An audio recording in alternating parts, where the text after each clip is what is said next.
de nuestra democracia y que podrán contarles de viva voz y en primera persona algo que nosotros no vivimos en ese momento. Dicho esto, les agradezco que me hayan escuchado y cedo la palabra en primer lugar a don Juan Carlos Rodríguez Ibarra. Cuando usted quiera, don Juan Carlos. Muy bien, muchas gracias, profesora Figueruelo. Saludo a todos ustedes, autoridades civiles y militares. Le doy las gracias al presidente del Consejo Consultivo de Castilla y León que pensara en mí para acudir a este evento, lo que me ha permitido volver a Salamanca. Entramos ayer por la Alberca, otra vez he venido entrando por Badajoz, otra vez desde Madrid, y me gusta Salamanca por el norte, por el sur, por el este y por el oeste. Tienen ustedes una ciudad fantástica. Y en los 24 años que he sido presidente, comprenderán ustedes que he tenido que hacer muchísimos discursos en los lugares más variados. Incluso recuerdo que en el altar mayor de Plasencia tuve la oportunidad de hablar, pero nunca había estado en el Paraninfo de la Universidad de Salamanca. Así que para mi biografía próxima diré que tiene que figurar que yo estuve una vez hablando en el Paraninfo de la Universidad de Salamanca, que es un mérito fantástico y emocionante, y les agradezco mucho que estén aquí escuchándonos. Efectivamente, tenía yo 28 años cuando se celebraron las primeras elecciones del año 1977. Yo fui diputado a palos, porque yo tenía ya mi trabajo en Badajoz y había que rellenar las listas, éramos poca gente, y Alfonso Guerra, con el que tenía una buena y sigo teniendo una buena amistad, pues me obligó a ir en las listas con la condición de que no salía elegido. Iba de número 3, salía uno nada más, según él, y sacamos 3. Y entonces, bueno, me tocó ir, como tantos otros, porque en aquel tiempo no había ese afán de figurar en una lista electoral, sino todo lo contrario. Y tanto es así que cuando el día 13 de julio del año 77 se celebra la constitución de las Cortes Generales, el día antes, Alfonso Guerra nos citó, me parece que fue en el Palacio de Congreso, para decirnos más o menos en qué iba a consistir la jornada. Y una de las preguntas que se le hizo es, ¿hay que ir con corbata? Y Alfonso Guerra nos mandó a medio grupo al Corte Inglés a comprar chaqueta y corbata porque no sabíamos exactamente ni dónde iba ni qué íbamos a hacer.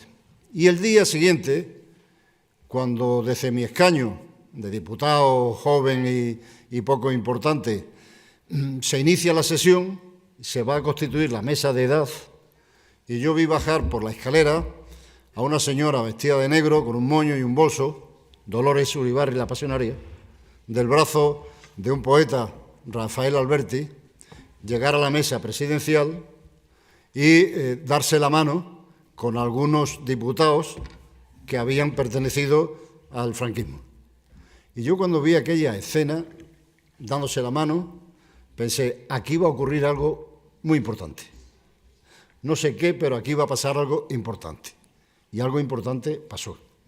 Hicimos la Constitución y pasamos, como ha dicho el presidente de Castilla y León, de una dictadura a una democracia. Ahora, como ha dicho la profesora Figueruelo, necesitamos saber de dónde venimos para saber por qué estamos aquí. Y veníamos de una dictadura que se impuso por las armas a la Segunda República.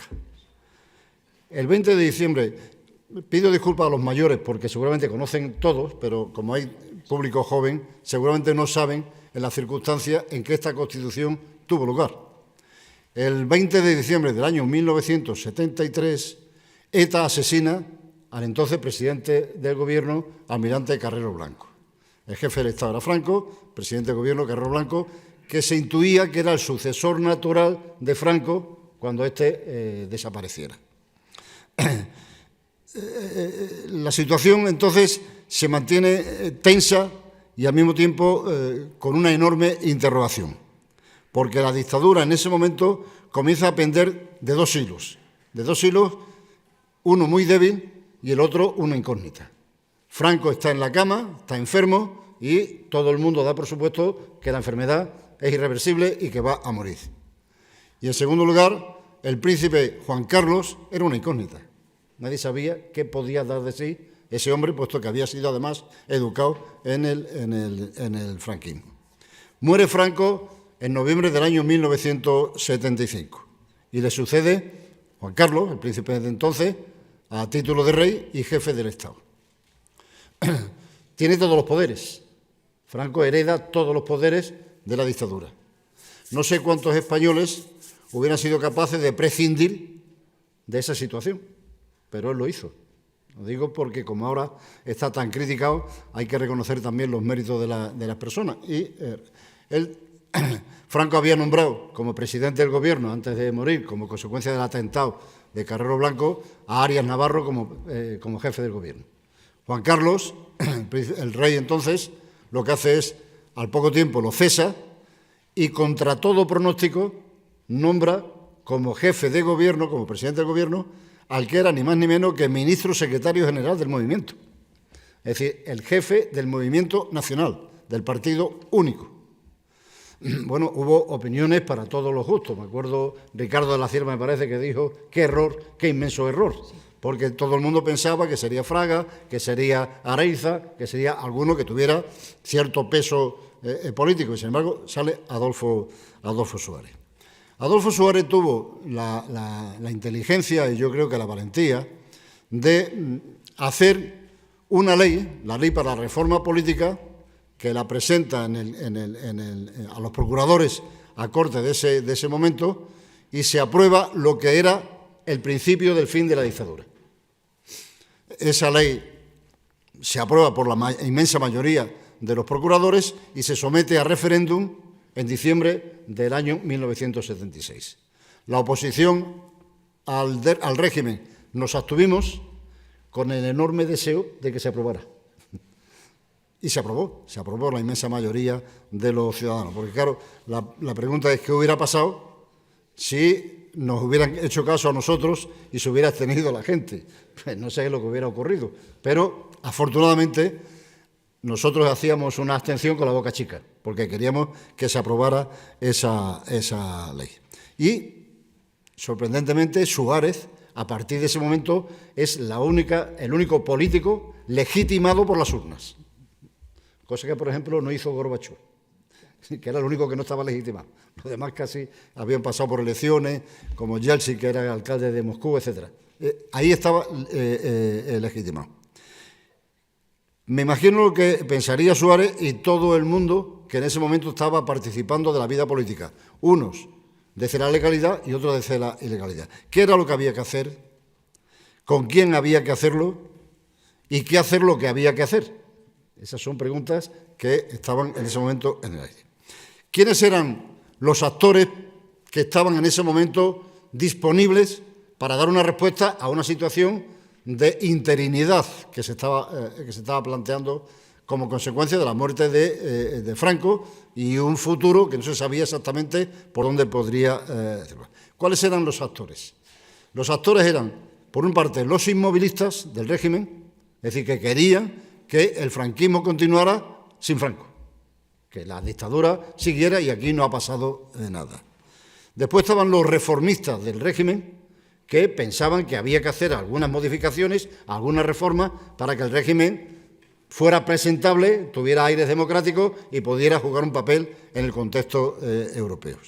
Y por último estábamos los rupturistas, los que queremos romper con el régimen definitivamente y recuperar el hilo que nos uniera con la Segunda República, como si aquí no hubiera pasado nada. Como decía Unamuno, como decíamos ayer, se ha pasado una dictadura de 40 años casi, pero enlacemos con la República. En definitiva, para que nos entiendan muy bien los estudiantes, estaban los que ganaron la guerra y los que la perdieron. Estaban los que gobernaban y los que estaban en el exilio. Estaban los que metían a la oposición en la cárcel y los que estaban en la cárcel. Ese era el escenario.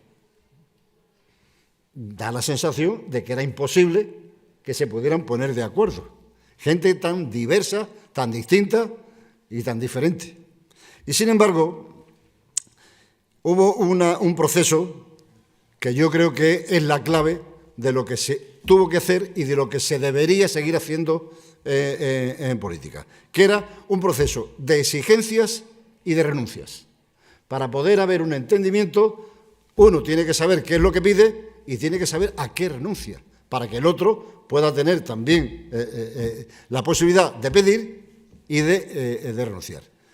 ¿Qué estaba dispuesto a renunciar? En segundo lugar, tuvimos la inteligencia de dejar a los extremos de ambas fuerzas fuera.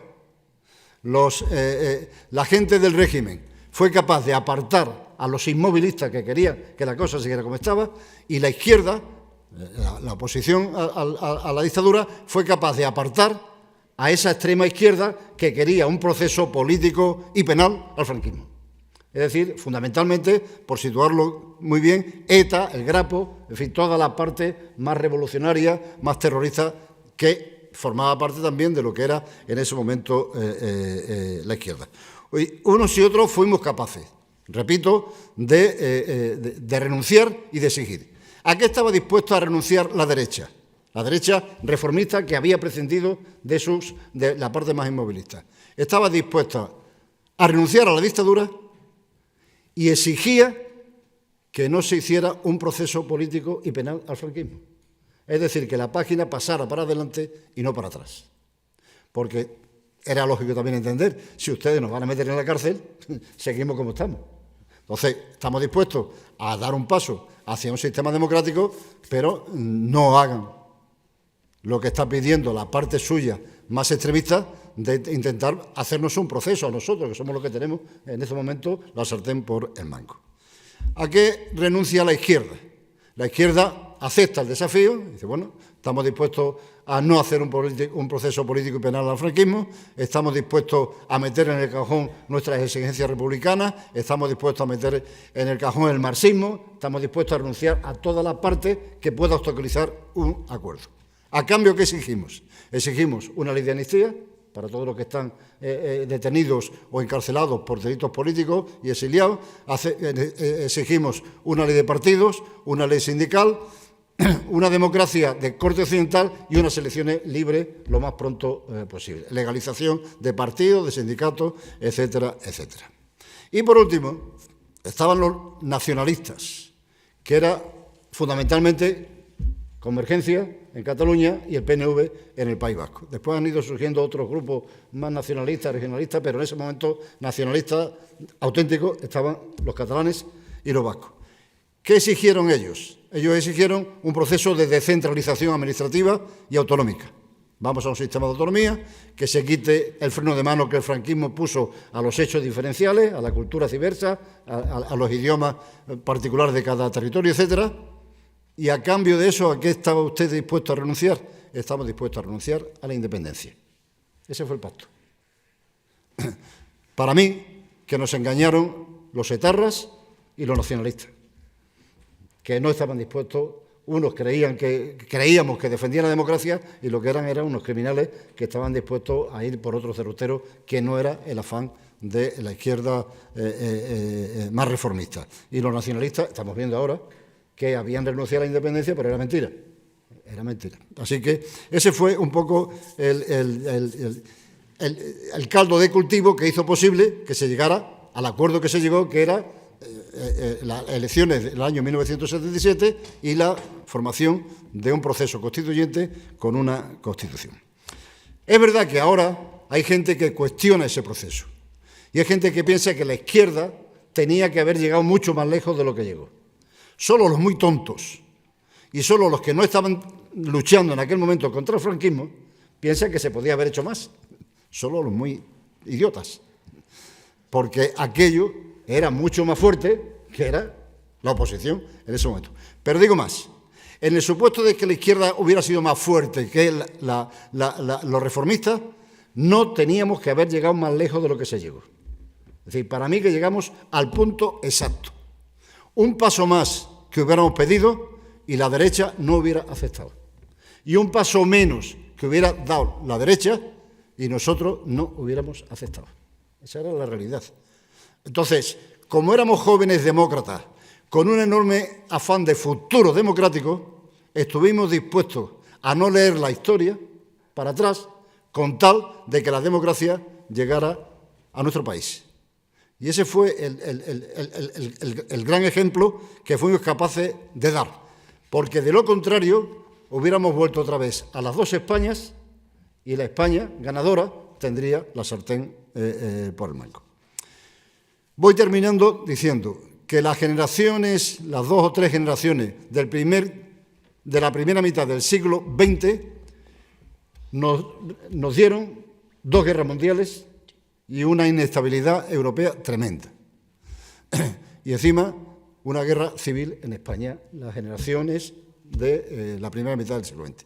La generación segunda, de la segunda mitad del siglo XX, a la que pertenecemos a algunos de los que estamos ya en la sobremesa de la vida, aunque las sobremesas en las comidas muchas veces duran más que las comidas, pero a la que yo pertenezco, esa generación, lo que hemos hecho ha sido una Unión Europea y una democracia en España, que dicho así en 2 palabras parece una cosa de andar por casa, pero que fue un proceso tremendamente difícil y complicado. Hay películas que explican muy bien lo que era en aquel momento, que no era un momento de paz, sino todo lo contrario, los 7 días de enero, la película en fin, hay películas que explican muy bien qué es lo que...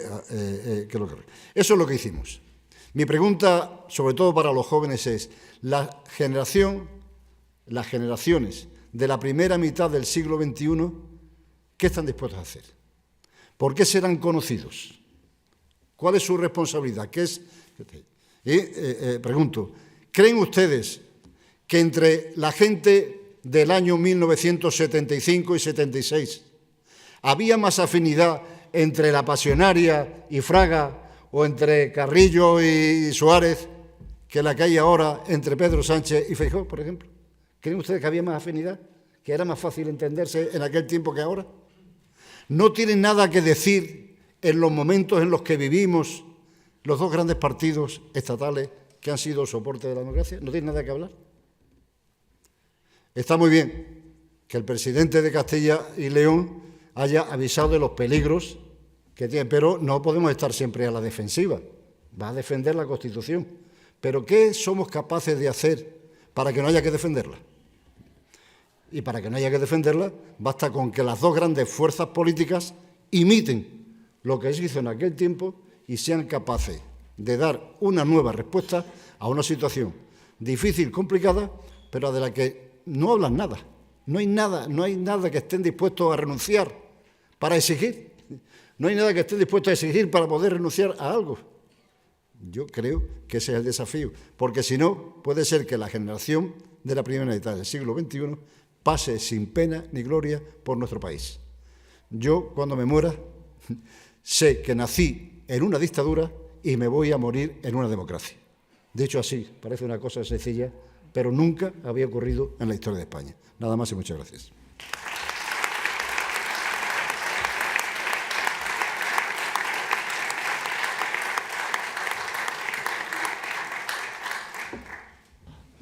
Muchas gracias, don Juan Carlos Rodríguez Ibarra, por su testimonio. Tomen buena nota los jóvenes.